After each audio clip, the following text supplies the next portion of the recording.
And welcome to The Verdict. I'm Kent Myers, and as you can see, I'm flying solo today.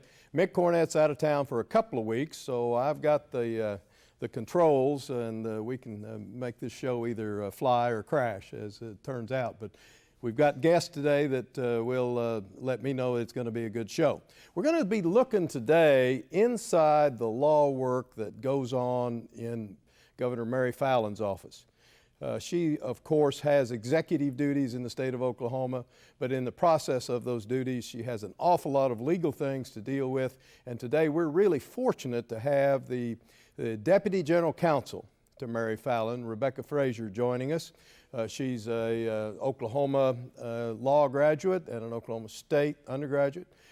She has been there with the governor since the governor started. And she's well-versed on practicing law. She's well-versed on representing the governor, and I think you'll find this an interesting show. So sit back, relax. I'll be back in a couple of minutes with Rebecca Frazier. You're watching The Verdict.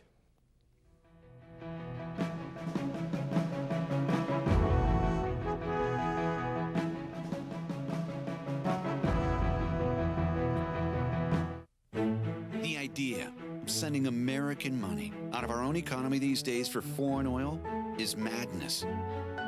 Yet we're spending $25 billion a month on foreign oil. America's 100-year supply of natural gas can break this pattern and strengthen our economy. See how it can create jobs, generate clean electricity, fuel our cars, and protect our environment at chk.com. Chesapeake, America's champion of natural gas.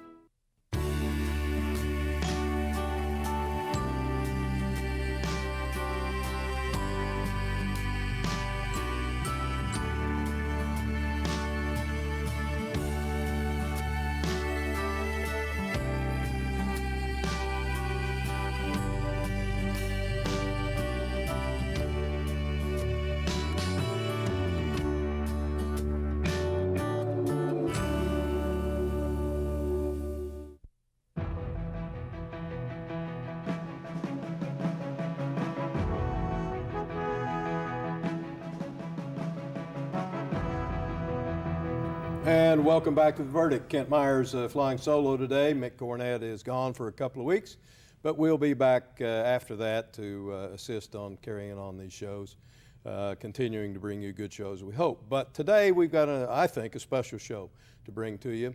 We've got Rebecca Frazier, the Deputy General Counsel to the Governor of the state of Oklahoma. She is a native Oklahoman, grew up right here in Oklahoma City. Did her undergraduate work at Oklahoma State University, did her law work at the University of Oklahoma, graduating in 2008. Once she graduated, she started practicing law in Norman, representing the city as a municipal prosecutor and doing civil defense work for the city of Norman. Then she was tapped by Governor Fallin when the governor was elected to come join her staff. And she has been with the governor since Governor Fallin took office. We're really pleased she would join us today. Rebecca, welcome. Thank you for having me, Kent. Well, it's our pleasure. How did you get started in the General Counsel's office? Tell me the process. Was it the governor that called you? Was it our dear friend Judy Copeland that called you? How did that happen? It was actually through Judy Copeland, Kent. While I was in law school in 2006, I was a law clerk at the U.S. Attorney's Office in the Western District. And it was during that time the governor's former general counsel, Judy Copeland, also served in the Western District as an assistant U.S. attorney. And so I had the opportunity as a law clerk to work closely with Judy Copeland and establish a relationship with her. And so when the governor was elected in November of 2010, she actually called Judy Copeland and requested that Judy Copeland join her staff as general counsel. It was around that time that Judy Copeland reached out and contacted me and asked me to join the staff as deputy general counsel. Well, it's a sad thing to talk about, of course, for you and me as well, but I'm sure you knew her better than I, but Judy was a friend. She tragically died at a very young age with of a stroke, I think it was, and Yes. That's just been within the last 6 months or so, or a year, and we're sorry about that, but certainly pleased that she did tap you to come join Governor Fallin's staff. Have you had much interaction with the governor, or has things been going too fast? I actually have quite a bit of interaction with the governor, and I will say when Judy Copeland reached out to me and offered me this position, it was just such an honor, Kent, to serve and to work with the first female governor of Oklahoma. We also have the first female chief of staff, and so at the time when Judy Copeland was general counsel, we had an all-female legal team, and so it was really just an honor to join Governor Fallin's team and to be a part of such a historical moment. And Denise is the chief of staff? That is And correct. it's Denise? Denise Northrup, that's Yeah, correct. yeah. Yes. So Steve Mullins is kind of breaking in there, is he? Has he started yet, by the way, as general counsel? Mr. Mullins actually started at the beginning of February as general counsel, and I will say, Kent, this is actually my second time to work with Mr. Mullins. Really? At the U.S. Attorney's Office? Well, this will be my second time around. When I worked at the U.S. Attorney's Office as a law clerk, Mr. Mullins is actually the one that hired me. So it all seems to come full circle, and so we just love having him so far. It's been great working with him again. And Steve has such a great experience with public service and as an attorney. He served almost 30 years as an attorney, working with the U.S. Attorney's Office in the Western District. He was the U.S. Attorney in South Dakota for a while and also served as general counsel to the 92 U.S. attorneys for some time in his career. So he's a great person to work with, a great person to learn from, and we're so excited to have him on our team. Yes, and we have extended an invitation to Steve to join us on the verdict a few weeks down the road, so we'll be giving our viewers a chance to meet him. Yeah. How have you enjoyed your service so far? It's been really great so far, Kent. Just a little bit more about my background. I'm actually one of those people that knew I wanted to be an attorney from a pretty young age. Really? That's true. At the age of 14, I participated on a mock trial team. I attended Christian Heritage Academy in Del City and was on a mock trial team with two other people. Two of the three of us decided to become attorneys, and we worked with Chris Box on that mock trial team, and it really had an impact on me. So I knew going into law school that I also wanted to work in the public sector. I've always been a public sector attorney, and it's always been my dream. From a very young age, my father also served the public. He's a retired firefighter with the Oklahoma City Fire Department. So it was always instilled in me growing up how important it is to be a public servant, that there's really nothing greater that you can do than to give back to your community and to the state of Oklahoma. So serving in this role with the governor, as an attorney for the governor, has really just been a dream come true for me. Well, how did you find your law school career? Was it what you expected? Or was it dramatically different than what you anticipated? It was different from what I anticipated, not necessarily in a bad way, Kent, but coming from the perspective of wanting to be an attorney at such a young age, I was one of the students that was really itching to get out there into the field and practice. Yes. So the classroom setting was, it was an interesting setting, but not one that I just necessarily thrived at. I really thrived more actually practicing and interning and the clerkships that I had an opportunity with. There's a lot being written now. It's a little off our topic, but there's a lot being written now, and several scholars are advocating that law school be cut to 2 years, with the third year being actually out in the field, in actual practice, actual doing the work. Would you think that you would have taken to that, I guess, if that had been offered? Oh, I would have loved that. And actually, my second and third year of law school, I did everything I possibly could to make my schedule where I could spend as much time in the field as possible. So I would definitely advocate for something like that.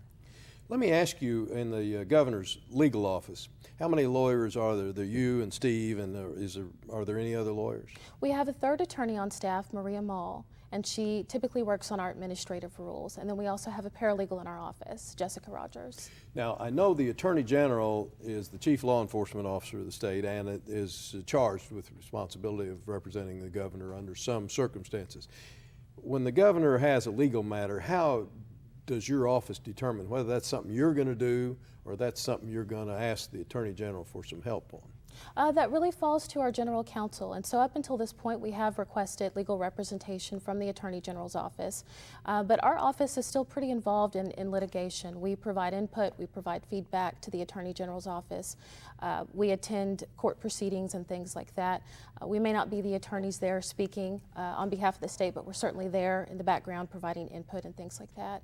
And so that might change in the future. It might be something more that our office decides to handle more litigation, but it'll really fall to our General Counsel. Now, will this be the first, I've kind of lost track, the first or second year you've been working with the governor when the legislature's been in session? This will be my second year. This will How be do my you second find year. that? Is it dramatically different than when the legislature is not in session? It is dramatically different, but I will say, Kent, that after session ends, after a few months, I really start to miss it because there's just so much going on, so much excitement. A lot of activity. There's a lot of activity. So this will be my second session, and I have one under my belt at this point. We're going to get into some of these major areas in more detail in the next segment of the show, but could you outline for our viewers what are the major areas of work that fall within the General Counsel's responsibility in the Governor's office? I'd say that we have 3 or 4 major areas that the legal staff participates in. The first and foremost would be legislation. So legal staff will review the legislation and review the information presented to us and make a recommendation to the governor on that. And then administrative rules. We also review rules that have been promulgated by all of the state agencies and make recommendations to the governor on those. And then third, any type of clemency. We review pardons, paroles, commutations, executions, and make recommendations to the governor on that as well. And then last but not least, we also do a lot of work with executive orders. And those can range from declaring an emergency for a natural disaster all the way to lowering the flags for our soldiers that died in combat. So we do a lot of work in that area as well. Well, I want to, after the break, I want to get into each one of these areas, but right now we need to take a short break for some commercials so we have enough money to come back on and do the second half of the show. Okay. We're visiting with Rebecca Frazier, the Deputy General Counsel to the Governor of the State of Oklahoma. We'll be right back.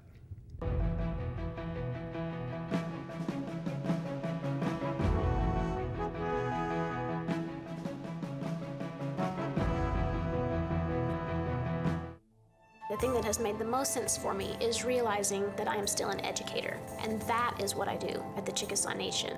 I'm Dr. Amanda Cobb-Greetham. I'm a historian, and I'm Chickasaw. The Chickasaw Cultural Center is amazing. It is a very, very special place devoted to the sharing and to the celebration of Chickasaw history and culture. State-of-the-art technology, exhibits that are not like anything I've ever seen. The Spirit Forest is incredible, and you feel as if you have actually just walked into a forest with huge trees all around you. It's timeless, and yet it's sort of also representative of our time depth, to really just sort of reach through time and touch the past. By the end of the exhibits, you really have a sense of Chickasaw cultural and political resurgence and the extent to which we are a healthy, dynamic, and vital tribe today. Chickasaws have always been an inclusive people. This is something for the whole community and for the state of Oklahoma. I don't want to hope for the best. I want to become it. I want you to see my potential. Because I can be more than average. I can be amazing. Because I know the hard way In the right way. Are one and the same. I will make you proud. And surpass even my own expectations. I will lead. I will lead. I will lead America's energy future. Oklahoma's oil and natural gas industry, proud to equip Oklahoma students for greatness. When you have something important to communicate, it becomes clear that there's a lot of competition for your audience's attention. So how can your message stand out and actually resonate with your audience? Legal Graphics has the answers. The team at Legal Graphics will work with you to plan, design, and even test your presentation to ensure your message will be heard and remembered. Call Legal Graphics today to schedule an appointment. The readiness is all.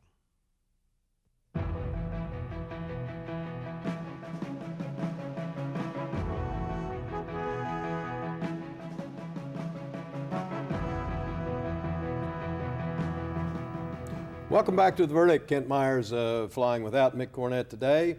We're certainly pleased to have joining us this morning Rebecca Frazier, the Deputy General Counsel to the Governor of the State of Oklahoma, Mary Fallin. Rebecca, before the break, you outlined 4 major areas that the office deals with, and I'd like to step back and kind of walk through at least 2 or 3 of these areas and have you tell me generally what your office does more specifically. The first one you mentioned, of course, is legislation. Do you try to make, when you're looking at legislation that's been introduced, do you try to make a determination about whether, if passed, it would be constitutional or not? We look at all facets of the legislation, so input from the public, input from legislators, of course the legality of the legislation, but we certainly keep track of all the different facets involved. Now, on legislation that has actually passed both the House and the Senate, are you going to be involved, or your office going to be involved in advising the governor about whether she ought to sign the bill or not? To an extent. I mean, the governor actually receives feedback from several sources, but certainly as legal staff, we're reviewing the legislation in addition to the other departments in the office, and so the policy department will review it as well and things like that. But well, how many different pieces of legislation theoretically have been that you might have to look at this year? How many have been introduced? Thousands, I guess. That's correct, and last year the governor actually approved about 385 pieces of legislation. So I'm pretty sure that we'll reach about 400 this year. If you know, how many were vetoed? 11. Well, not very many. Yes. Very low percentage. Yes. And how do you do that? Do you actually get the piece of legislation and read it and try to digest it? Do you talk to the House, Senate authors? Do you do legal research? What do you actually do? We actually do all of the above. And so one thing I would emphasize about our office is that we cover a breadth of area, breadth of work, and we also have a large volume of work. If you look at each of our departments, everything we do, there's a massive volume of work that we have. But one thing the governor has emphasized that I think is so important is making sure that we do our due diligence with each and everything that we work on. And so yes, we do take the time to receive feedback from legislators and kind of get the pulse of the public on the different issues, and also reviewing the legality of the legislation.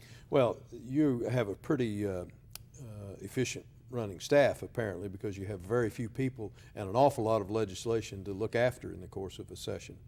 How do you get all that done? Well, long hours, I guess. It is long hours, but I will say it's something that I'm very proud of. I think the governor has been a perfect example of doing more with less. And so our staff is not an extremely large staff, but the governor has emphasized from day one just an importance of providing the best services that we can to the people of Oklahoma. So we get in there and do what we have to do to make sure that everything gets done and that it's done well. I guess she expects you to work hard, but she works hard also. That is exactly right. She's many times the first person to get there, last person to leave, and really just has such a heavy schedule to maintain, and she does it consistently and with a joy on her face about it. So, well, the administrative rules you mentioned in the former segment, those are rules adopted by state agencies that require the governor's approval. Is there someone in the office that takes a look at those? That's correct. We have an attorney on our staff, Maria Mall, and she reviews all of the administrative rules. And of course, those tend to pick up during the legislative session. And so under the statute, the governor has 45 days to either approve or deny the rules. And so much of what we work on in the legal office is time sensitive. And that's one other thing I would emphasize about the governor. From the day she took office, she's always taken the approach that we're going to do what's right. Even if there's no punishment under the statute, even if no one's looking, we're always going to do what's right. And so oftentimes, like with pardon and paroles, which is what I work on, we have a 30-day window. And in the beginning, there was no consequence for the governor not acting within that 30-day window. But from the very beginning, she said, it doesn't matter if there's a consequence or if there isn't, we're going to act within that time frame, because that's what's required under the law. Well, let's go ahead and shift to pardon and paroles now. That's the third area that you mentioned. Yes. There is some legislation afoot that I guess would bring about a joint House-Senate resolution to attempt to change the Constitution to either lessen or take the governor out of approving pardons and paroles. Is that correct? That's correct. Right now, tell us about that. Well, the Senate joint resolution would essentially take the governor out of the process for nonviolent offenses. Okay, and she'd still be in the process for violent offenses. That's correct. Now, nationwide, does the governor typically have involvement in nonviolent pardons and paroles, or is that something kind of unique to Oklahoma? At this time, it's unique to Oklahoma. So. Now, that's not anything on joint House-Senate resolution. Does the governor have to sign that? Can the governor veto that? She does not have to sign it. That will actually go to a vote of the people later on this year in November. So. And the people will be presented with the question whether or not the governor ought to stay involved on nonviolent offenses in the pardon and parole process? Yes, the question will be if she should continue to act on violent offenses and then have the Pardon and Parole Board act on nonviolent offenses. Okay. So those would not come to her. Now, would the 30-day time window within which to act, will that be attempted to be altered by that resolution? That's not being altered at this time by the resolution, but one thing the governor has always emphasized is right now the 30-day period is in the statute, and as long as it's there, we'll continue to abide by it. Well, when you do you get any advance notice of what's coming up, or you really don't know it's coming until the 30-day clock has started to tick? Because some of these pardons, I would guess, pardons or paroles, the records on them and the offenses could be huge to read and digest and understand what ought to be done. That's correct, and the 30-day window starts to tick when we receive the case in our office, and so it's at that time we start reviewing the files. And one thing I will say about the governor is that she really understands the importance of that role, and so she really takes the time to review the files, and when members of the public send her letters, if someone's family, if an offender's family sends her a letter or the victim's family sends a letter, she always takes the time to read those. And so now, it might be evident, but I want to ask it anyway.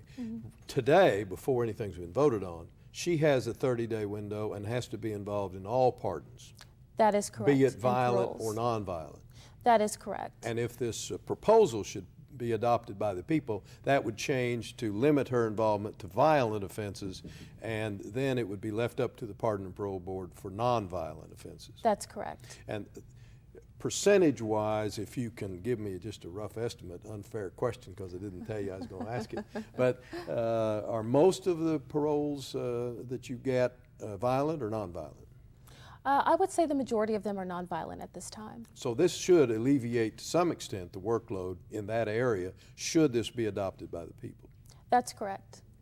Have the legislative leaders made any recommendation about that as far as you know?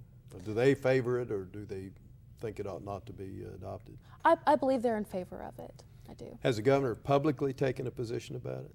Not at this time. Okay. The governor has generally said in the past, though, that she is open to being taken out of the process for nonviolent offenses. So. Now let's get to the last category that you mentioned, executive orders. Yes. You're involved in that as well. I am. Now those things have to come up and be resolved pretty quickly, don't they? That's true. And you work about a 28-hour day. Am I getting that picture, considering all the things you've got to do? There's only 24 hours in the day, but we managed to get it all done, absolutely. So. Well, and give me an example of 2 or 3 kinds of executive orders that you might be involved in. Doing what? Well, in the past, unfortunately, we've had quite a few executive orders relating to the death of soldiers from Oklahoma that have died in combat. And so typically we do executive orders lowering the flags for them, and just out of respect to their services that they've provided to the state and to the country. And so that has certainly been something sad that we've had to deal with recently. Other executive orders that we draft deal with natural disasters. If there's snow in the Panhandle, or if there's tornadoes in certain counties, we have to draft executive orders for those, essentially requesting federal aid and assistance. So you don't have much advance notice when these are happening. That's true. We've only got about 30 seconds left. Look down the road. Where is Rebecca Frazier going to be 5, 10, 15 years from now? What do you look forward to in your future? Well, my great hope in the next 5 to 10 years is that the governor will be reelected, and I'll have an opportunity to continue to serve her and the people of Oklahoma. Well, you're certainly serving her well, and we appreciate so much you coming on and joining us today. I know the audience will enjoy this show when it is aired to them. Thank you very much, and giving regards to the governor. We've been visiting with Rebecca Frazier, the Deputy General Counsel to Governor Mary Fallin, State of Oklahoma. You're watching The Verdict. We'll be right back.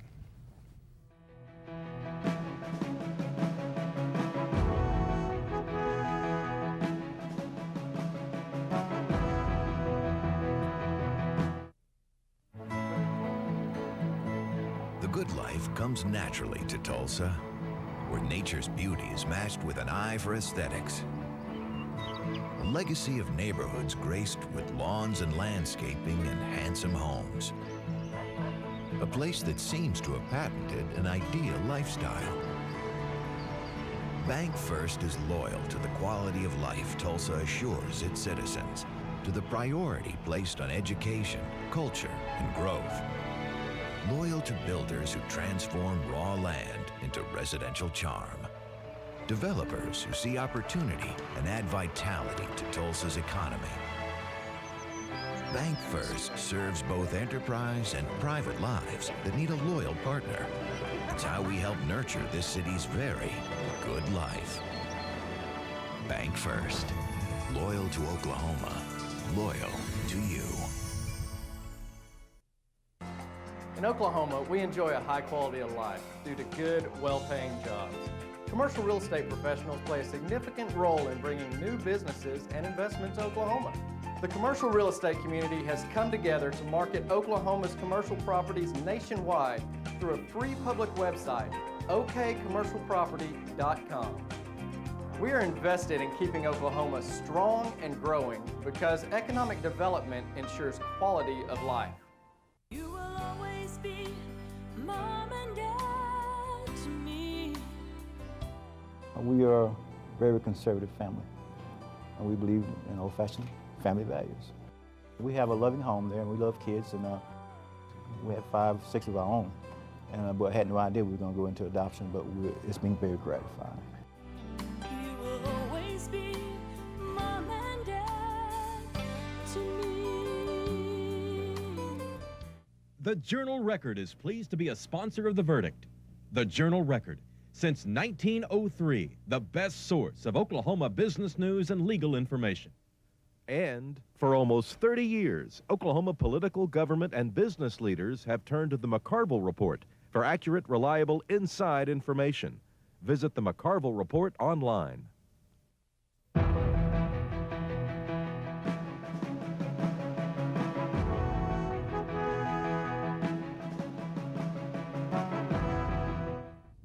Welcome back to The Verdict. Kent Myers sitting in for Mick Cornett today. We were very pleased today to have a very bright, articulate lawyer from the governor's office, Rebecca Frazier, the Deputy General Counsel to the governor, visit with us and tell us how their office operates legally, both while the legislature is in session and when it is out of session.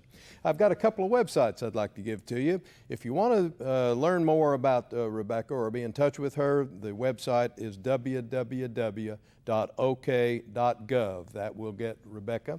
And our website, of course, is www.theverdict.tv. Really hope you'll get on that website and tell us what you think about this show or any show you'd like to see. For Mick Cornett, this is Kent Myers. I'll see you next week.